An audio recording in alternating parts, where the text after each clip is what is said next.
All right, all right. Welcome back to another episode of the Behind the Back podcast. We are your hosts. I am Marcos Conan and Grown, and beside me here, as always, is Ben the Jet Reds. Ben, my brother, how are you?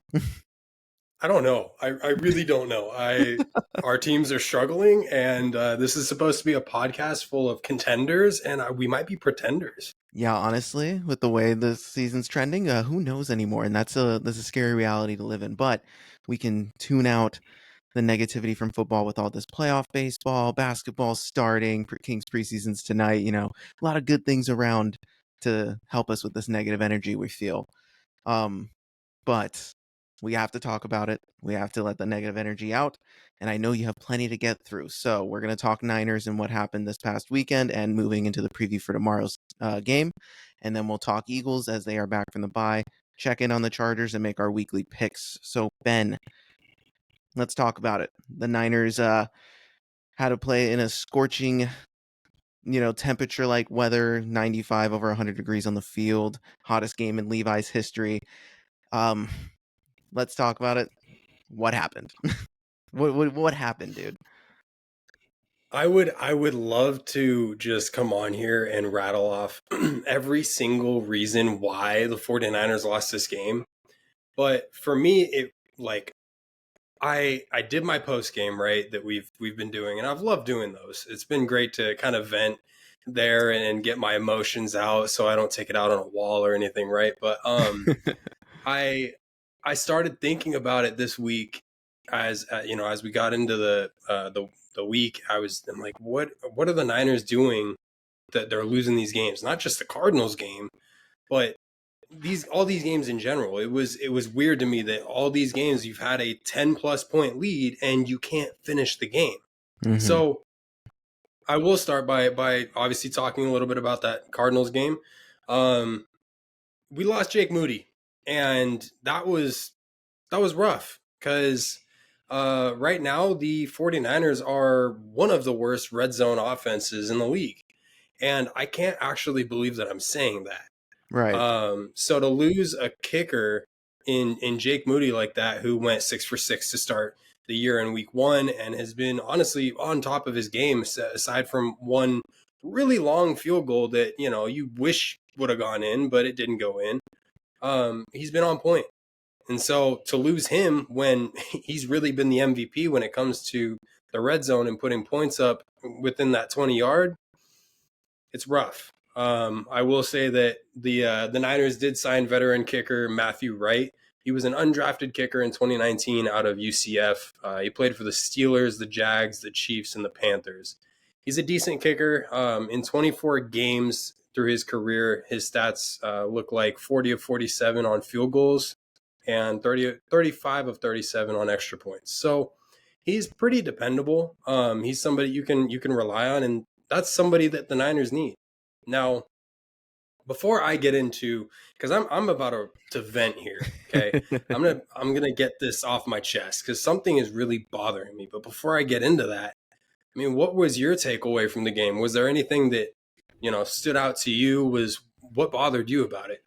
So listen, I understand a lot of the conversation with the kicking and the red zone issues.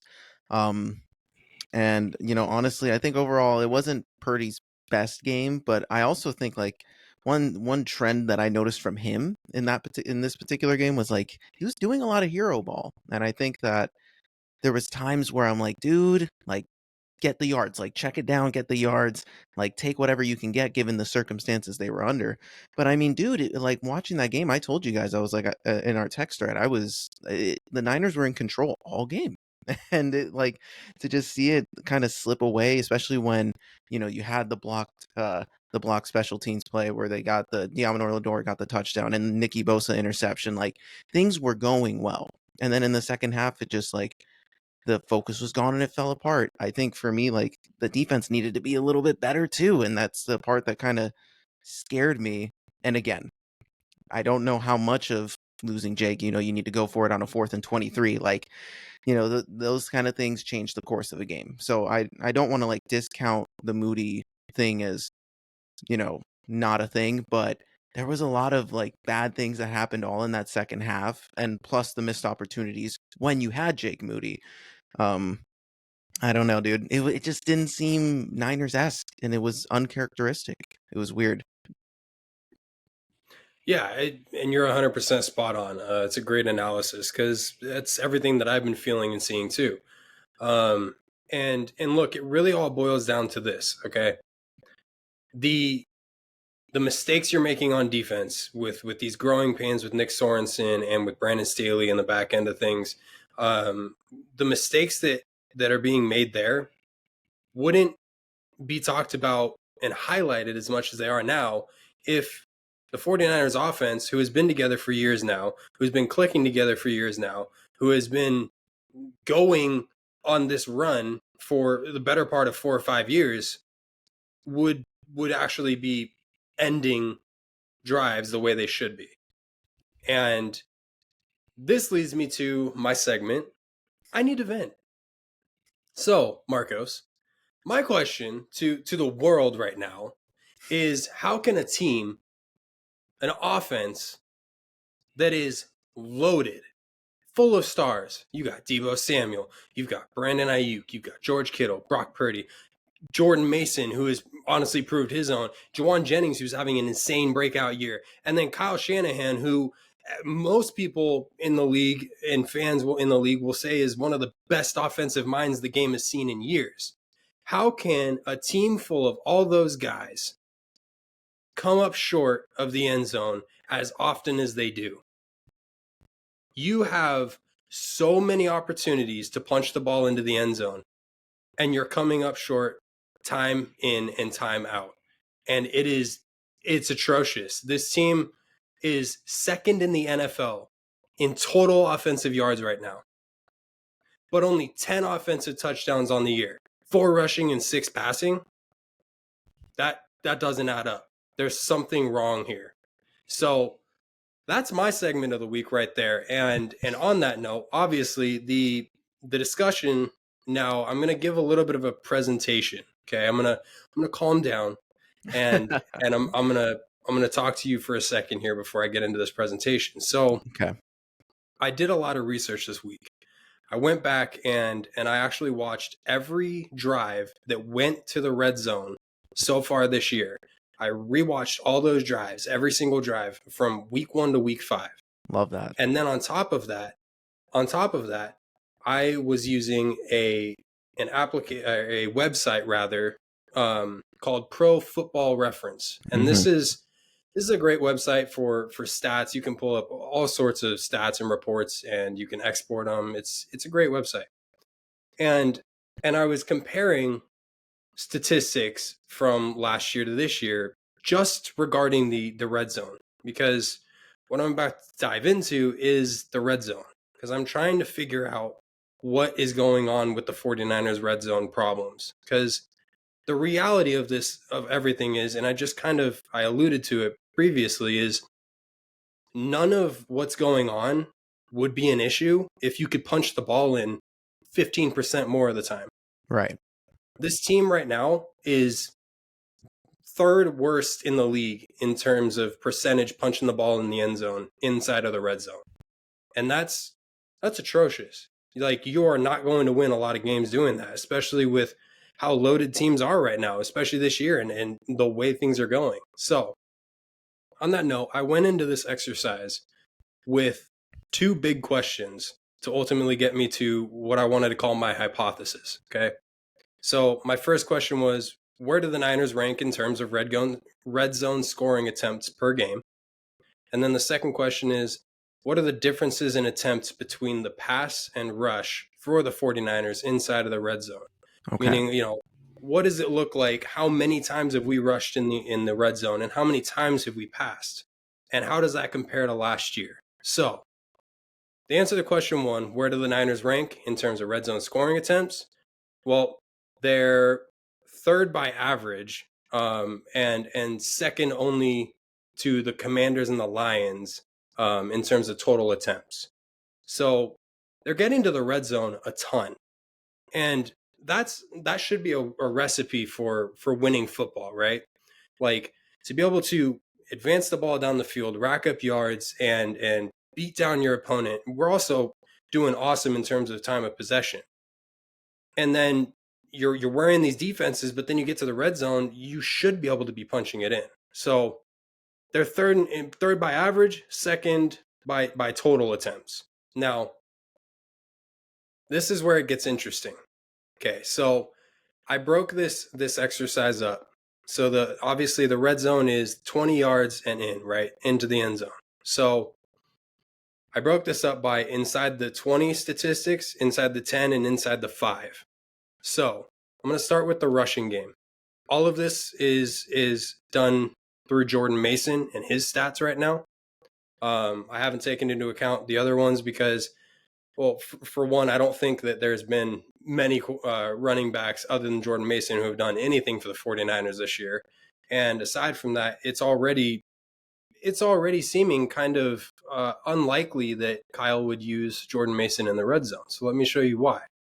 Jordan Mason actually leads the NFL in attempts at 25 attempts inside the 20.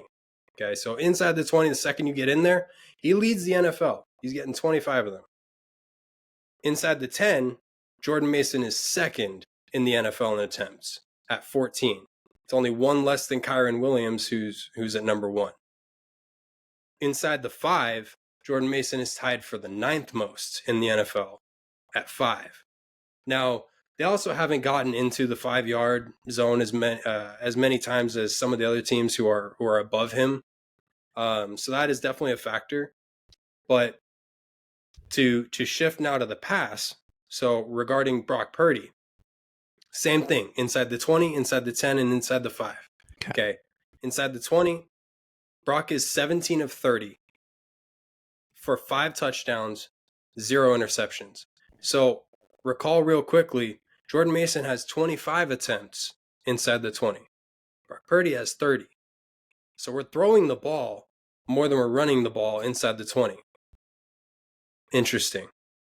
Not saying it's wrong. It's interesting. Now to get inside the 10, Brock is 7 of 16 for 3 touchdowns, no interceptions, which is middle of the pack in terms of completion.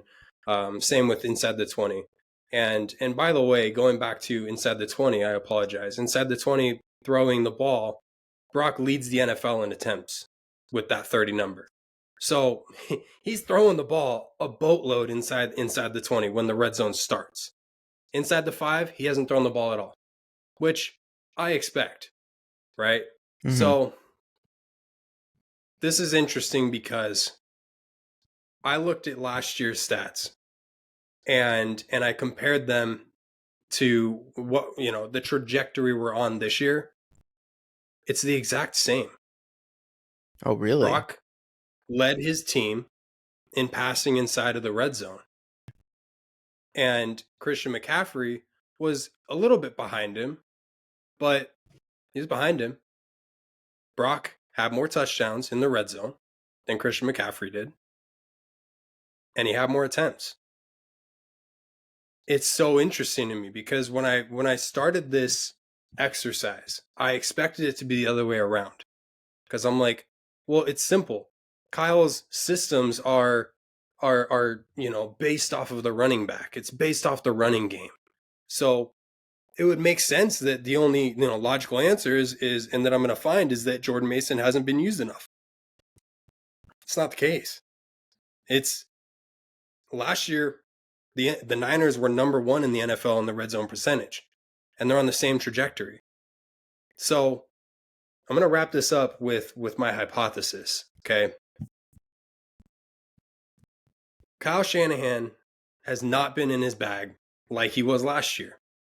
The Niners were doing everything they wanted to offensively, and because of that, you saw gutsy play calls being made that went to the house or got us close. And then CMC finished off the drive, or Brock finished off the drive. This year, Kyle has been way more conservative, not just inside the red zone, but across the entire field. He's not running trick plays as often. He's not trying to confuse defenses like he has in the past. The plays I saw them running in the red zone this year are a lot different from last year's. And because of this, he has become more predictable, more readable, and defenses are able to tighten up in the areas they expect the Niners to go. And thus, the Niners are the third worst team in the NFL inside of the red zone. Wow. That's actually crazy because like you said, the perception going into this was it feels like when you watch the game, like, oh man, you should be utilizing your running back a little bit more because the whole argument after this game was like, oh, are they struggling in the red zone because they missed CMC? But in reality, but then at the same time, like he's not the only person. He's the only one that's out, and you have all your other weapons there, and you think you'd see like a Debo run in the end zone or something like that, which we saw like once earlier in the year. Yeah. But then that didn't happen at all. And I know Debo wasn't really used that much. And I do have kind of a theory on that, and we can talk about that like going into the Seattle game because I think that has a little something to do with it. But yeah, that's kind of nuts. And I do think that do you really so I guess if this is a Kyle being conservative thing, do you think it's because this team isn't really getting as much from its stars or even like the offensive line, like things like that, like the execution just isn't there for the team? Yeah, 100%. I think when I look at this 49ers team and what they've done in the past and to what they're doing now, not just last year, but going back to 2021, the 49ers started 3-5. They went on to the NFC Championship game. 2022, they started 4-6, and they went on to the NFC Championship game. This year, they're 2-3 right now. So there's, and in 20, I believe it was 18 or 19, they had a rough start as well, and they made the playoffs. But it's when I look at Kyle Shanahan and the way that his seasons start, progress, and finish, he really doesn't start hot. And I know the Niners have gone on 8-0, 10-0 runs, in terms of games starting the season, but the majority of the seasons that I see with Kyle Shanahan, it takes a minute for everything to click. And I don't know if that's a preparation thing. I want to say that I actually think it's more to do with how advanced his system is. And maybe that's me giving him more credit than he needs to be getting. I don't know. But I do, I know players have talked about the Shanahan system being very complex. There's lots of moving parts. You have many roles inside of his offense. And so I only think about that and I think, well, it must take time for guys to really get that going, for players to execute that properly. And so I tend to kind of evaluate the Niners season now around the week 7, week 8 mark, because that's when everything should be clicking 100%, whether you've had injuries or not. Because at this point, everyone's seen the system for a number of weeks, whether you were on the training grounds, on the practice grounds, or on the game actually executing the plays. Everyone's seen these things happen inside that organization, inside that team. So by week 8, week 9, things should be clicking. So I think that's a lot of the reason why, you see maybe Kyle going a little bit more of the conservative route is because right now, if he were to try some of the things he wants to try, it might not work, especially considering what happened with Brandon Ayuk, what happened with Trent Williams this offseason, especially considering Debo and George have missed a week now. So it's interesting. Okay, so to that effect, I do have a question, right? Because it seems like, and it's a totally fair reason that this team is going through their version of a Super Bowl hangover. But, normally one of the staples that comes with this team is an effective defense that's usually, top 5 at worst top 10. But with injuries to the defensive front, it doesn't look nearly the same. The back end, Diamond Lenore has been, good and great, had great moments, but Mooney's been slightly off. I know he's been, rumored to be dinged, but might not be saying anything about it. Obviously, Huff just went onto IR. Like, and you're rolling with kind of, patchwork players. You tried the Devondre Campbell experiment, like things like that.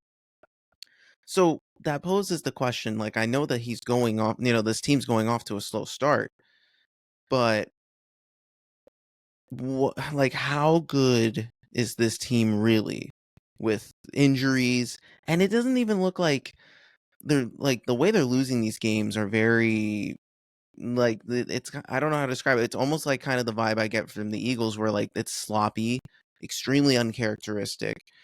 Like, is this team as good as we thought they were going into this season? Like, do you think that, like, they're, as it stands, like, even if they get CMC back, right? Like, I know that that's a possibility. We still don't know for sure what the whole deal is with him.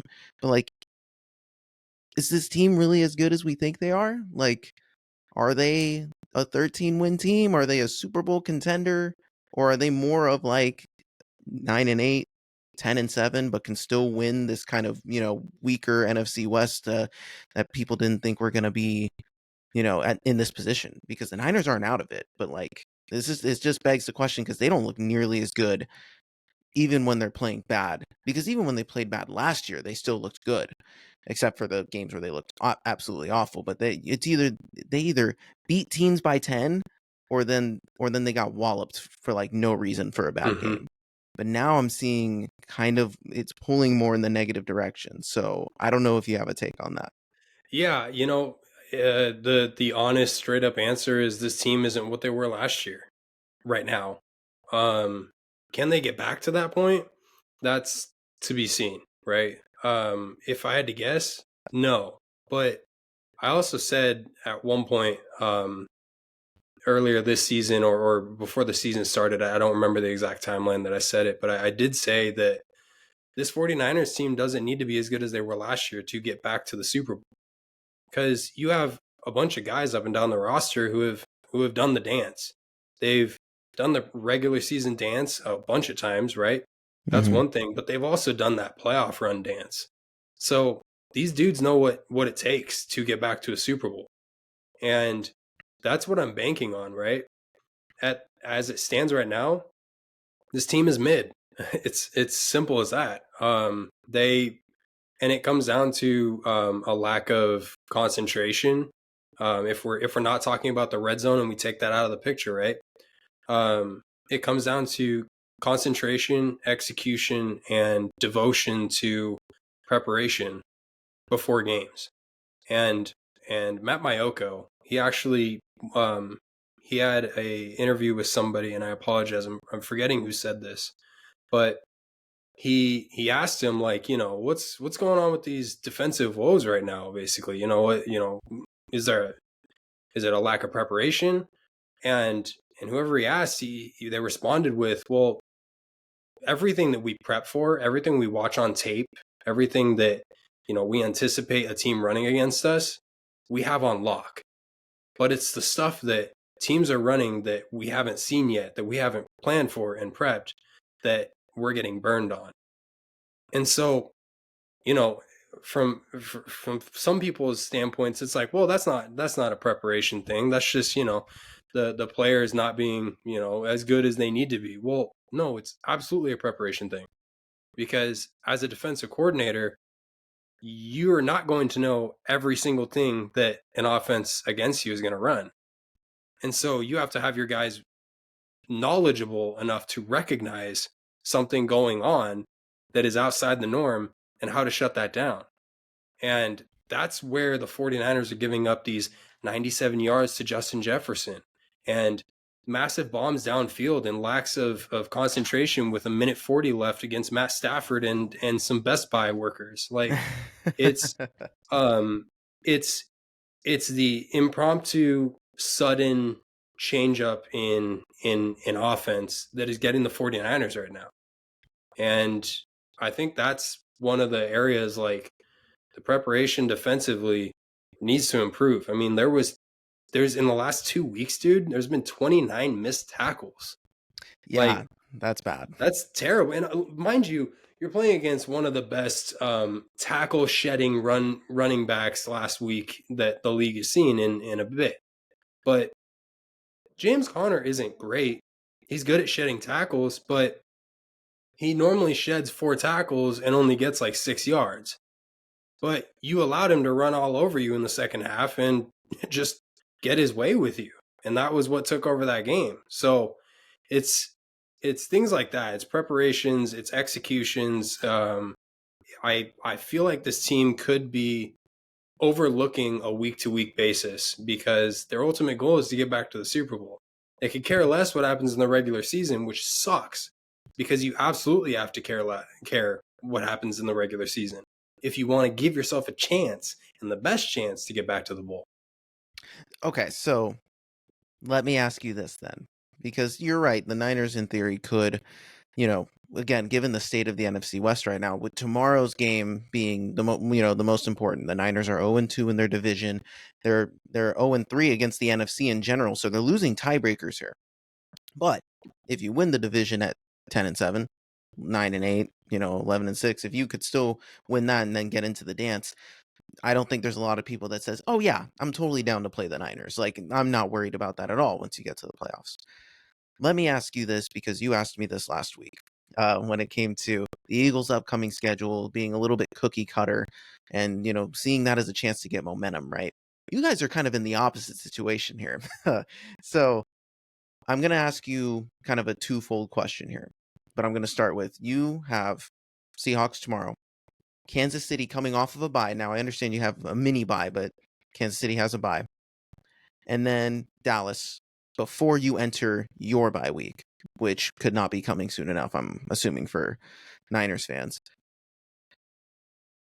Because I know you just mentioned, you talked about the slow starts. When does the panic meter really start for you? Like, when does it start? If they lose tomorrow, does it start for you there? Or if they win tomorrow and then lose one of the next two, like, you're okay going into the bye? Like, what is your limit for you personally that makes you feel like, man, okay, this team might be in trouble? I think tomorrow's it's a mandatory.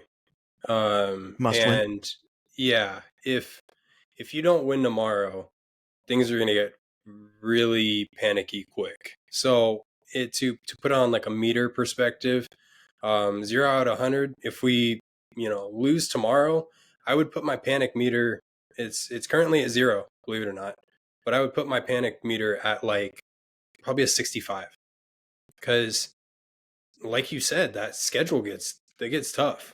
And look, CMC's going to come back and it's going to be killer, right? It's going to be great to have him back. But dude, it's going to take a couple weeks to get him even ramped back up and going again.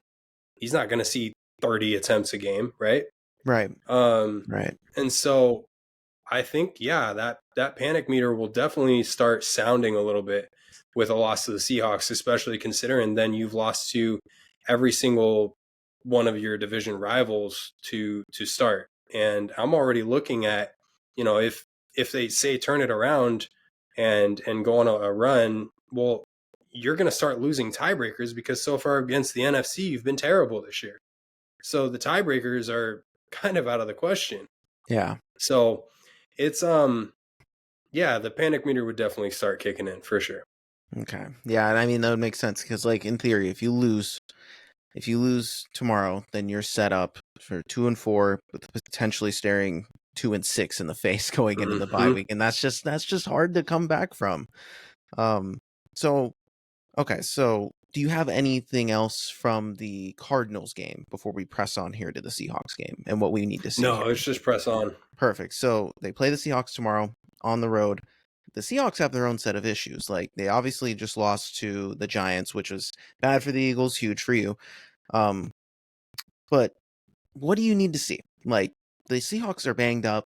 They're playing their third game in 11 nights. Like, they're going to be tired. So do you expect the Niners to come out here and give that first punch? Like, what do you need to see from this team?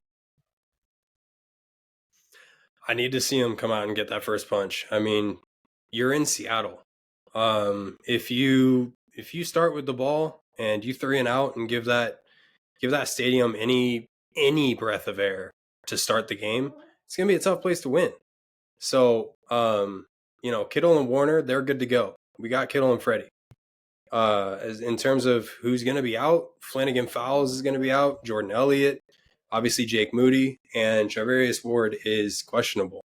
If Charvarius is out, that's a really good wide receiver core that you've got to deal with without your best cornerback. So things get dicey. Obviously, you still have no CMC. I want to also keep in mind, I think this is being overlooked by a lot of Niners fans. Do we remember what happened Christmas Day last year to the 49ers? And specifically to Brock Purdy? He threw 4 picks. There was 5 picks total in that game. The defensive coordinator for the Ravens in that game was Mike McDonald, who is the head coach of the Seattle Seahawks now. Now, Mike had a lot better players on that Ravens defense than he does now. But the ingredients and the strategy to beat this 49ers team, and specifically Brock Purdy, it's out there. And the guy who really kind of got that recipe going was Mike McDonald. So it's going to be interesting to see how Brock and the Niners attack this, because this is going to be a whole hurdle in and of itself. I think the key in this one is the Niners, they really need to get back to trusting the ground game. And that's not to say that I don't trust Purdy, but all of Shanny's systems operate best when the running game is going. And that's the case for a lot of systems in the NFL, except for Andy Reid. But when you get that ground game going and a defense has to account for and count on the run game, you've opened up so much at that point through the air. Like your receivers are going to be able to get open in the middle more because linebackers will have to come up. They won't be able to, drop back safeties as far. Like there's a whole switch that happens that gets flipped when a defense has to accommodate for the run game. And so far, people are reading that the Niners want to throw the ball more because, well, you can trust Brock more than any quarterbacks in years for the 49ers. And so defenses are reading that. They're like, oh, they just want to throw the ball. So, we can kind of hang back. They don't have CMC. They have this guy, Jordan Mason, he's a beast, but whether he's killing us with 200 yards or not, we can still count on Kyle Shanahan throwing the ball. So I need to see that run game going. And this is the week that you need to figure out the red zone. Because if it's not now, it might not happen. This is a good week to do it. You've, if you turn a corner against Seattle, Seattle has allowed 19 trips to the red zone, but only allowed 9.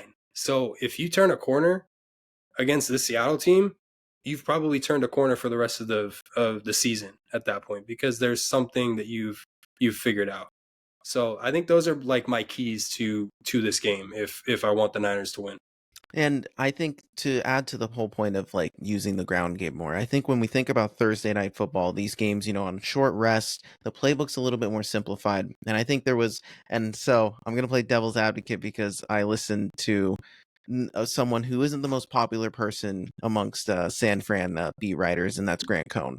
He was on the Gold Standard Network with Rob Satzguerrera, and he threw out this theory, and it makes sense when you think about it. So last game for Seattle against the Giants, the Niners had trouble with James Conner. You could attribute that to the heat, but he's a big bruising running back.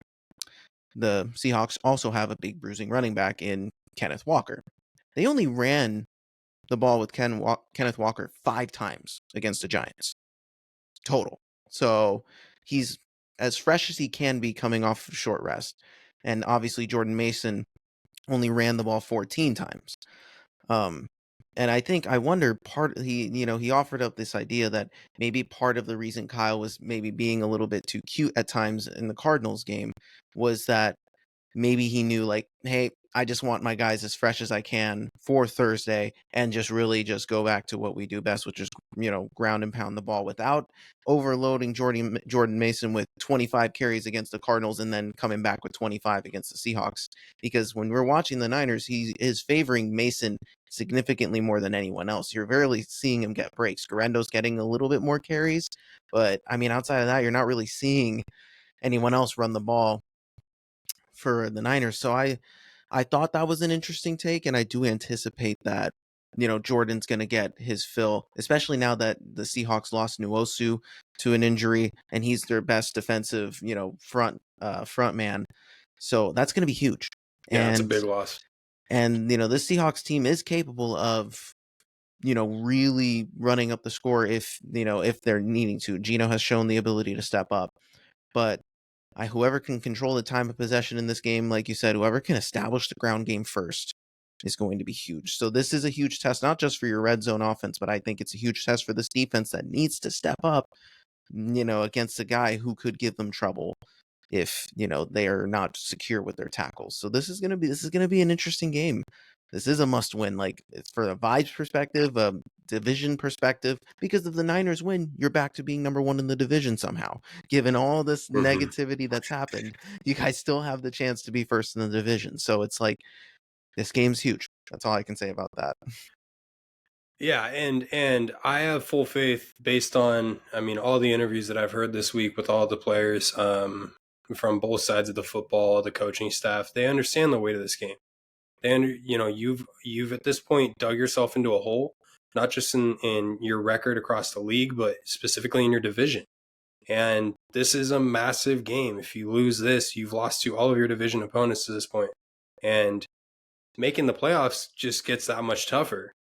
And that second game against all these guys, knowing that you dropped every single game against them, it just gets that much more tough, whether it's at your house or their house. So it's a must-win game, and they've talked about that all week.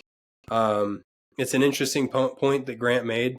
I didn't really think of it like that, because I've always thought of it, you bring your best week to week, no matter what the next week looks like, right? But I almost want to believe that, because I want to believe that I haven't seen the best of this team yet. Yeah. And I want to believe that the best of this team is yet to come for this season. And I have faith that it's going to get there. I mean, they call us the faithful Niners for a reason. We stay true to it. We stay true to the course. But the Niners, they got to come out and kick some ass tomorrow. So hopefully they can do it. All right, then. So if that's the case, what would be your score prediction? The Niners are only 3.5-point favorites in this game. So what are you thinking? I know it's a divisional game. So what are you feeling for a score? I got 27-24 Niners. I don't think that they cover, but this is, Seattle games for the most part, they're close games. Last year was a different story because the Niners were a different beast. But these games against Seattle go either way. And they've had our number for a number of years with Russell Wilson. Well, things have shifted since then. And I expect this to be a good game, a close game. But ultimately, I think the Niners just have a lot more to lose this week. And so they're going to play a little bit harder. I agree. I think a 27-24 is a perfect score for this game, because I think, offenses were going to have their moments, and it's going to come down to just a few clutch moments. And hopefully that new kicker for you guys comes through in moments, and hopefully the offense is put in positions where it can capitalize, and hopefully the turnovers are limited too. This offense has been dealing with a lot of turnovers. They can just calm those down, just play a clean game, and just play as all around as you can and secure some tackles, dude. Like, you guys have a good shot. So you guys, on paper, Yep. Offensively, these teams can be, they're not even exactly, but the Niners have better weapons, but this is going to be a close game for sure. Yeah, for sure. All right, so we will press on. The Eagles are playing the Cleveland Browns at home, coming off of a bye. This game is gonna. It's been so weird, the conversation around this team. I think the best thing that could have happened for the Eagles in terms of perspective of everything is like that they had a bye week, so people didn't have to talk about how awful they've been, which is good. I think this team needed the bye to get some things straightened out. They interviewed Jalen Hurts today, and they discussed, some guys go do things during their bye week, but Jalen spent this bye week actually spending time with Nick Sirianni in the building, and they were talking about things that they wanted to do. And they asked Jalen about it, and he's like, "Oh yeah, I think he's like, we're the two leaders of the team. we had good conversations and good moments about, where we want this team to go. He's like, I know and this is the first time we've heard him like bring up a vote of confidence for Nick since, this whole collapse even happened. And he's like, I know what he brings to the table. And, he's been extremely successful. We've been successful together and we faced all sorts of adversity together. This is, the first, we need to really hanker down and step up. So I think it was good to hear that from Hurts. I think, Philadelphia breathed a collective sigh of relief hearing something positive from their QB about their head coach. So that was cool to hear. And It's on good. top of that, everyone's back. AJ's back, Devontae's back, Lane's back. When we look at the injury report, outside of the IR guys, Covey, Bradbury, we're as healthy as we can be. We're as healthy as a team going as if we were going into week 1. And there's no more excuses. This team is rested, and the team we're going up against is shockingly the second most dysfunctional team outside of the New York team that's dealing with their own nonsense right now. But that Deshaun Watson situation, the Browns said they're going to play him, and that's as good as news as Philadelphia fans could have heard, Yeah. given the situation. Because when you look at Cleveland, this team has the weapons. They have Njoku, they have Amari Cooper. Nick Chubb is a maybe to play. He's been limited in practice. They activated his practice window last week. They're keeping him on the DL in terms of the official announcement of whether he's playing or not. So we don't know for sure. We'll find out as the week goes on. But that possibility still remains. So their offensive weapons are still there. Their O-line's a problem. But the question is, will our D-line be able to capitalize? Will Cleveland have a strategy to try to keep Deshaun up? It hasn't worked. Like, whatever they've tried to do for Deshaun Watson hasn't worked. He's as cooked as it gets, I think, mentally. So if we can't beat the crap out of this team, like Yeah. at full strength, I have no idea what to think of this team. So I'm going to do a little preview for one of my picks of the week, because the Eagles, as at the beginning of the week, it was an 8.5 point line. It has now jumped up to 9.5. And I think that's exactly where it should be. This team is this team. If this team doesn't win by 10 points against the lowly Cleveland Browns right now, Washington dumped on them last week. They won like what, 34-14 or something like that. Like, Jaden Daniels looked awesome. If we, with our full cast of weapons, don't look legit against this Browns team, we haven't beaten a team by 10 in the longest time. If we can't even do that against this Browns team, I'm going to still be concerned. Even so, if we win by 7 or if it's a close one by 3, I'm going to have a hard time coming on here and saying we're freaking back. And I'm even going to have a hard time saying that we're back even if we win by 21 points, because it's the Cleveland Browns. It's that this next stretch of games for the Eagles is all about finding an identity, because we're playing teams we should be beating. So, there's not much to say out of this team. This team needs to look not sloppy. Jalen I don't turn the ball over, dude. That's all I want. Don't turn the ball over. Don't hold the ball for 80 seconds. Like, get the ball out, get it to your weapons, let them cook. I expect this offense to work a lot smoother. Do I expect it to be perfect? No, this hasn't been a complete offense since week 1. I get that. But like, they need to look better than how they have the past few weeks. And the defense, I just expect them to make plays, get pressure on Deshaun, and not get gashed. Like, Baker was carving them up for the short stuff and letting the Eagles, miss tackles the whole time. And I get the heat was an issue. That's something that can be attributed. But both teams play in that weather. So there's no excuse for defensive woes. So, and I think, there's been more reports. It looks like Cooper DeJean's going to be taking that starting slot spot. So I'm excited to see what what he's like in that, that role. So I'm just interested to see how this team looks coming out of the bye, because it's not going to answer a lot of questions, but it's going to show us what this team is made of coming into it. I have this team, like, I believe in that line, and that's why they're one of my picks for this week. I have the Eagles winning this game. Like, I need to see them win like 31-14. Like, seriously. If I want to come in next week and feel really good about it, 31-14, 31-17, give me at least a 2-touchdown win and I'm going to feel pretty good about it. Yeah, and that's kind of where I have them. I agree with all the points you made. I think it's similar to what the Niners have going on, in just a sense of it's your get back. It's kind of like, we need to get back on track here. We need to figure something out. We need to turn a corner. It's not the weight that the 49ers have per se. Just considering, I mean, look at your schedule versus ours, right? But I think this is a big game for them. You need to go out, and these are the teams, like, if you're a playoff contender, a Super Bowl contender, just a regular season dominating team like the Cowboys the last however many years, you need to beat the crap teams. It's simple as that. And you need to not just beat them, you need to dominate them. I think a win, regardless whether it's 14 or not, a win right now is what the Eagles need to see. I know where you're coming from in terms of I need to see this team win by 86,000 points, but but you know, from the perspective of just getting back on track, getting a W under our belts, and then, you know, breathing a W all week long, and then training on top of that, like, it's been a rough 2 weeks, you know, since that bye. You using the bye, it's been nasty. It hasn't felt great. You never want to go into a bye feeling like this. So come out of the bye, get a W, do it in a dominating fashion or not, but do it in a dominating fashion. Like, this, prove that you are that team. Prove that you've turned a corner from what you were last year, kind of thing. And I think the Eagles could do it. I think, yeah, 10 points. I have them around 10 to 12 points. But I could see like a 14-17 easy.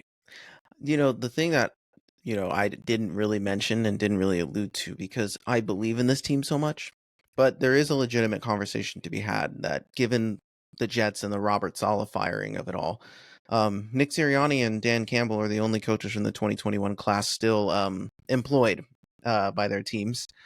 And there is a legitimate possibility that if we lose to a Cleveland Browns team like this, that the door does open that Nick Sirianni might not be the head coach the following. Mm-hmm. This is a must win. Like, this is a must win just in general. Like you said, like, yeah, they win by 3 points, they're not going to fire him. But if they lose, I don't know what the conversation's going to be. And it's definitely going to depend how they lose. Circumstances matter, but like, if we come out and the same issues persist and we look awful and they lose, I don't see Nick Sirianni lasting past the Giants week, especially if we lose that one as well. So that's just how. Yeah, I don't know how to feel. yeah, that'd be messy for sure. Mm-hmm. I think at that point you have to really look at yourself in the mirror as an organization, and you have to start at the top, because yeah, coaching is always, it's what goes first. Look at Rob Saleh, Bob. I mean, bro was the scapegoat for an issue that wasn't his problem. For sure. And that's just kind of the bullet you take as an NFL coach. Look, being an unemployed NFL coach is one of the best jobs in America, let's be honest, because you're just going to sit on your couch or go on vacation and you're going to continue to get paid by whatever team, right? But True. I think the Eagles are better with Sirianni, so I feel like, especially what's out there right now, I don't think Bill Belichick makes the Eagles better. Same. I think go get a win. Let's not worry about that. Exactly. We'll just keep the vibes like that. So we'll push on the Eagles. We'll push on here to our Chargers check-in. Now, the Chargers were also on a bye last week, which was very much needed because this team was dealing with injuries and, surviving. Like, obviously, the last time we saw them, they lost a close one to the Chiefs, but they, weapons were missing, guys were hurt, and guys are still hurt. But they play a Broncos team now. The Broncos, they're 3-2, a little frisky. Their defense is nice. Offense still, a work in progress, but Bo Nix had his best game as a pro last week. And the threat of Pat Surtain and that defense is legitimate. But the Chargers defense is also legitimate. And, both teams have played questionable quarterbacks and have questionable QB play. So Herbert being healthy for a week, JK, these guys need to have a big game if they really want to. This gives them the second place in the division, and they're still very much in the wild card race if they keep on this trajectory. No matter how Kansas City does, the AFC is kind of a mess right now. So if the Chargers pull off a few wins, there's a real chance that they're in playoff consideration. So this one against a division rival would be huge going into it for them. Yeah, it's a big one. And the Chargers, there's been some there's definitely been some pains to start the year, right?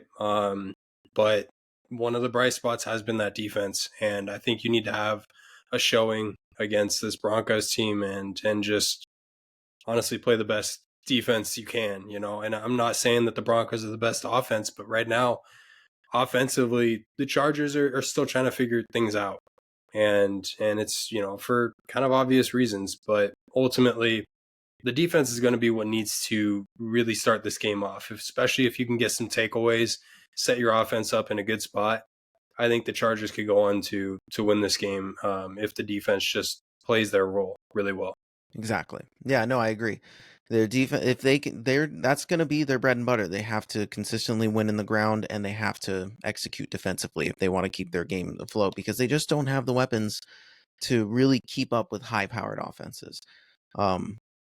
But this is a game they can totally win, and it could go either way because both teams are kind of in the same boat. So it'll be interesting to see how, with the week off, what Harbaugh has for the game plan and how these guys look. So for score-wise, this is going to be, for me, I don't see this being a high-scoring game. I kind of see this being like at best, 20-17 game. Like, I could see the Chargers winning. I have the Chargers winning.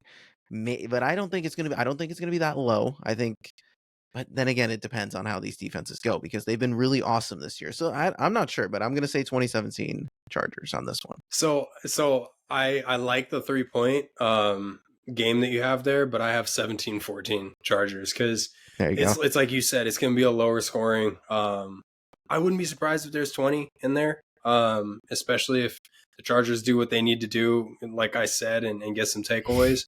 But yeah, these are two tight teams, and I feel like a low scoring just fits this game a little bit better this week.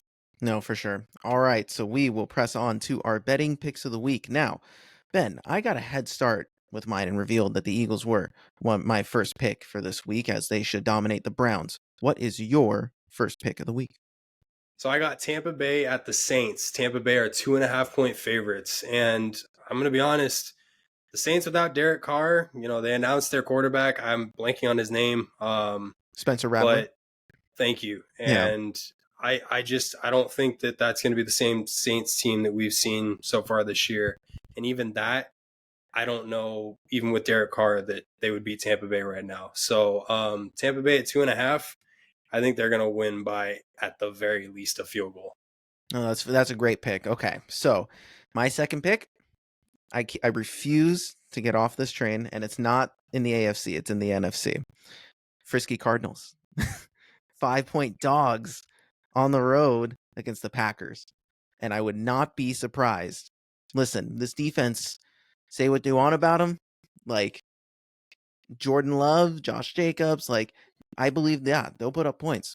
But I just have a feeling that the Kyler in this offense can get the job done against this Packers defense. Will I be wrong? Most likely. But would it benefit you if they lose? Yes. So it's cool either way. So, but I like the look of this team, and I don't think the win against the Niners is cool and all, but that's a divisional game. It was weird, all that fun jazz. But I've liked watching the Cardinals all year, so I have them in that second pick. No, I like that pick. Just for the record, too, the Cardinals didn't beat the Niners. The Niners just lost. That's fair enough. Just wanted to put that out there. No, that's a fair take. It's not the worst take. The Niners didn't shoot themselves in the foot. They did. And look, real quick, my dad used to always say every time he'd beat me in pool, because we'd always shoot pool together, and he would like pocket the 8-ball, and I'd be like, I won, and he'd be like, no, I just lost. And it was so demoralizing. That's why I say it now. But moving on to my second, Commanders at Ravens. Ravens are 6.5-point favorites.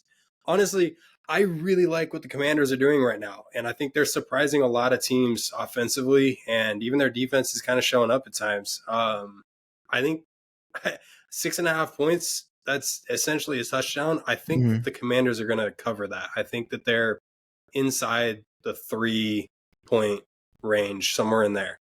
I was totally thinking the same thing. I was like, this is going to be probably game of the week. Like, in terms of, you got Lamar and freaking Jaden Daniels going at it. It's like Lamar and Lamar 2.0. Like, I'm really interested to see how that works. Both offenses are clicking. The Kingsbury drop-off doesn't happen until about week 8, so it'll be interesting to see just how this works. And And listen, if it's a high scoring game, it's going to say a lot about this Ravens defense, Yeah, meaning they're really bad. Like so this is kind of a prove it game for the Ravens more than the Commanders. Commanders really don't have anything to lose. They are first in the division. They're playing like the best team in the division, and life hasn't really hit the rookie yet. So it'll be interesting to see when it does. When they face legitimate adversity, but this might be the first test. So this game I think is going to be the most watched game this week for sure. Um, 100%. but my third and final pick, I went with an easy one. Falcons, 6.5 point favorites on the road against Carolina. The fact that the Eagles got the biggest line, Kirk O'Chains just threw for over 500 yards against a much better Tampa Bay defense. He's going to light up this Panthers team. And this Panthers team is now, they won the one game with Andy now that he took over, but they're just going to continue to be bad and go for that first pick in the draft. So, yeah, I have Kirk winning by at least 10. Like I don't know. Yeah. I think the Falcons are a little better there. I didn't want to take something so obvious because I Yeah. thought, it might be fun to just, kind of play around with a little closer, but way to take the obvious one. No, Yes. Low it's not hanging going to be fruit. a close game, dude. It's not going to be a close game. I think especially Kirk on a roll right now. I agree with that 100%. Mm-hmm. My third and final, Lions at Cowboys. This is going to be a fun one Yeah. just because of these two what should be NFC dogs, right? And the Lions are right now, the Cowboys aren't. There's a lot on this game for the Cowboys.